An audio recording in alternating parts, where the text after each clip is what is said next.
Scale reducers. What are they? How many different types are there? And what do they actually do? Well, in this video, that's exactly what we're going to find out. So, as usual, let's get on with it. Now, we have two different scale reducers here. We have an electrolytic one and a magnetic one, are made by the company Trappex. Now, there's loads of different makes and models and manufacturers out there, but they're basically the same as this. Now you can see they're not that big and they're nice and shiny. The main reason they're chrome plated is just so they look nice, because where are we going to install these things? But before we look at installing them, let's have a look at these two filters and see exactly why we need them and what do they do. Now, the main reason for these is hard water. Now, 65% of the UK's water mains carry hard water. So depending on where you live in the country will depend on how hard your water is. Now, what we mean by how hard is your water, it means how much calcium carbonate is in there. And if there is over more than 200 parts per million in the water supply. Now, the hardest water in the country is down south, so if you live in London and Suffolk, you are in the hardest water areas in the UK. Now, the building regulations, part L, which is paragraph 1414, states that if you live in a hard water area more than 200 parts per million, then you must use limescale reducers on your hot and cold water. So the two different types we've got here, like I said, is the electrolytic and the magnetic. Now, if we look at the electrolytic one, this is basically to protect the whole of the house. We'll dive into these in a minute. And the magnetic one, which has basically got a magnet in, again we'll look at that in a minute, is there to protect individual appliances. And these can go on the hot or the cold water. So firstly, why do we need them in this hard water area? Well, if you've got hard water, you can actually draw out the limescale in the water. And it can block things up like your kettles, irons, hot water cylinders, combi boilers. So anything where there's water in there, it can affect. It can affect your taps. It can affect your shower heads. So in hard water areas, it's a bit of a pain. Now, where I live in Cheshire, we don't really have a problem with limescale. But you can also have problems with very soft water as well. But maybe we'll look at that in a different video. Now, besides looking on a map to see if you live in an hard water area, is there anything else you can do to see how hard your water is? Well, yeah, you could buy one of these little test kits, which comes with these little strips. And what you do is, once you've dipped it in your water, you use this little scale here to find out how hard or not your water is.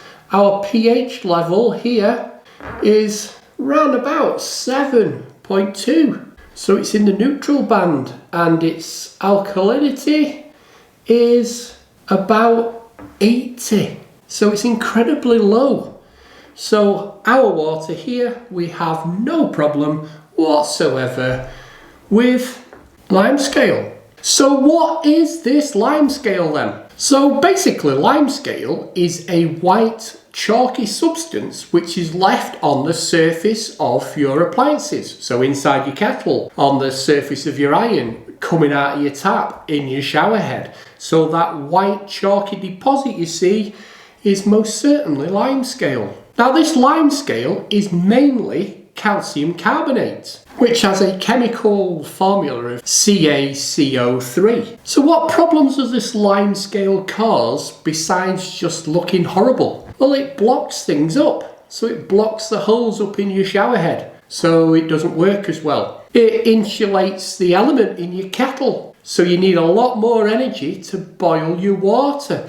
And the same thing happens in your combi boiler. It coats the inside of the plate-to-plate heat exchanger which then doesn't allow the heat from the main heat exchanger to transfer into your cold water to make hot water. So it makes your system very, very inefficient, as well as reducing the flow going to your taps and your showers and your washing machines and your dishwashers, and just completely breaking them and reducing the lifespan of the appliance. So basically this limescale is forming because we have calcium ions and carbonate ions which join together to create this calcium carbonate, which then, because it doesn't dissolve in the water very well, ends up coming out of the water. So it is said to have a very low solubility. Now, calcium carbonate also has another strange property.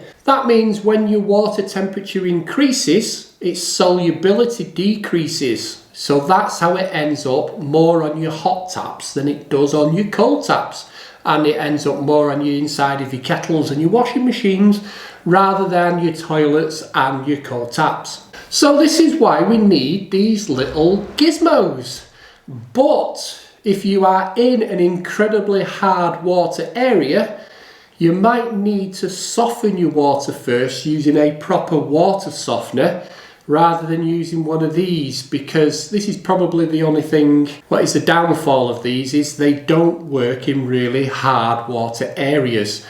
So if you're in London or you're in Suffolk, you might need to have a water softener first and then use one of these. Now, how do these actually sort out this limescale? Now, they don't remove the calcium particles from out of the water. They just basically change the shape of the calcium particles so they don't bind together and then stick to your appliances and ruining the appliances. So if we look at the electrolytic one first, basically inside here is a sacrificial anode and cathode. So an electrolytic current is passed between the two of them, which results in a small amount of ion being formed. And this is because the cathode is being dissolved actually into the water. And then this stops the two particles, the calcium carbonate, sticking together to create the limescale. So this will only stop working once its sacrificial anode's gone. And that is normally made of zinc. So how does the magnetic one work then?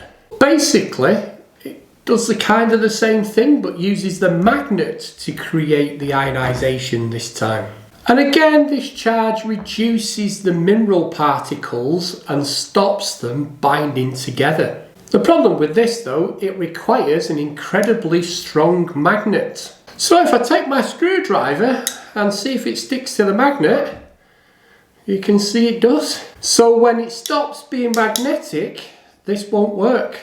So if this is in line and you wanted to see if it was still working, you could just stick something onto it to see if it's still magnetic or not. But obviously if it's lost its magnetism, it ain't doing what it's supposed to be doing. And that's the other downfall with these really is, how do you know when they stop working? Well, basically everything will start making calcium carbonate again and everything will start blocking up, so you'll probably notice it in your kettle first when you're brewing up. But with the magnetic one, just try something metal to see whether it sticks or not. So, in a nutshell, these things don't soften your water, so you need a water softener for that. And like I've said, they're not really good for the London Suffolk area because the water is really too hard down there. But if you're in a medium hard water area, that's 100 to 200 parts per million, these are perfect for 1, stopping your appliances breaking down all the time, and 2, saving you money. Because once your kettle gets furred up, it makes it incredibly inefficient. Once your plate-to-plate heat exchanger gets furred up on your boiler, again, you're wasting a lot of energy. So for the price of these little things, it's well worth fitting them if you're in that medium hard water areas. So that's all about the things. Shall we see how easy they are to fit? Now let's get this magnetic scale inhibitor installed in this boiler. Now remember, this magnetic one is for localized protection. So what I'm doing here is I'm going to install it in the cold water to protect the plate-to-plate heat exchanger in this boiler. If I was down south, but I'm up north, so... But anyway, that's besides the point. This is how we're installing it. So first thing, obviously, I need to turn the water off. Now, obviously, if you're a DIYer and you want to do this, you need to turn your house stop tap off and then go and open all your cold taps. So I need to open the tap.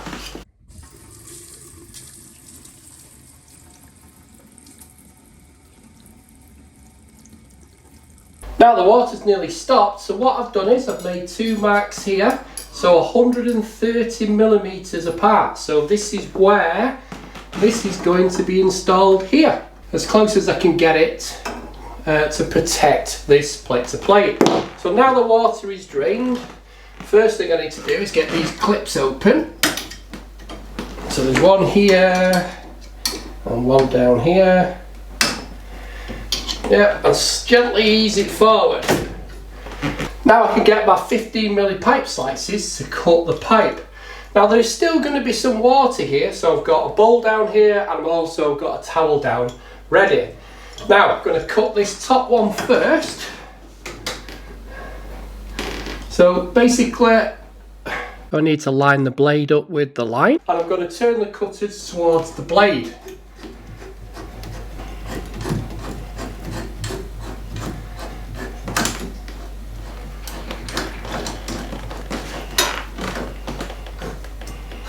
Turn it the opposite way, it gets off the cutters. So we cut through there, we need to cut through here.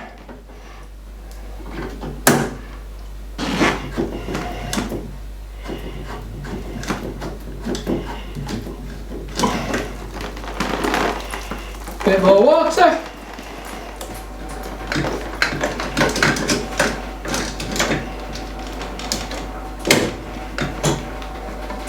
And the pipe is now out. Now, into the water now because of allowing air in. But there doesn't seem to be a flow arrow in this, so it doesn't really matter by the looks of it which way it goes. So it can go vertically or it can go horizontally. Because if you look through the middle, it's exactly the same. What I do is take that one off, put the nut and olive on there, hold it to the top, slightly push down with your pipe work, and it should go in line, which it does. And we can put it in line with the clips. Now, you'll find there is some plumbers out there who say you've got to put paste on the olive. Now I'm using copper olives on this, not brass ones, so it should tighten up quite easily. So all I need now is 2 spanners, one to hold on to the body. You could actually use water pump pliers for this, and the other one to tighten on there. So onto the nut.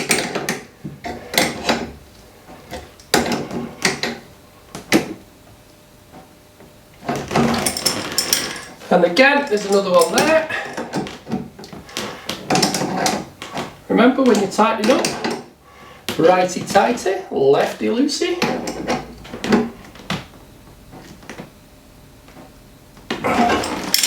So that's how easy it is to install. So I'm just going to slowly open this with my tap still running so it purges it all through.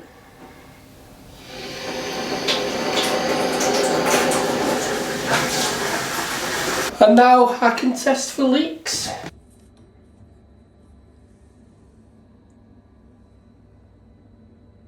Which there isn't any. Now, Trappex reckon this can last up to 10 years, the magnetic force in here, depending on how much water you use. So, remember, if you want to test if it's still working, just get something metal and see if it's still magnetic. So this is the same procedure as what you would do for the electrolytic one as well. exactly the same.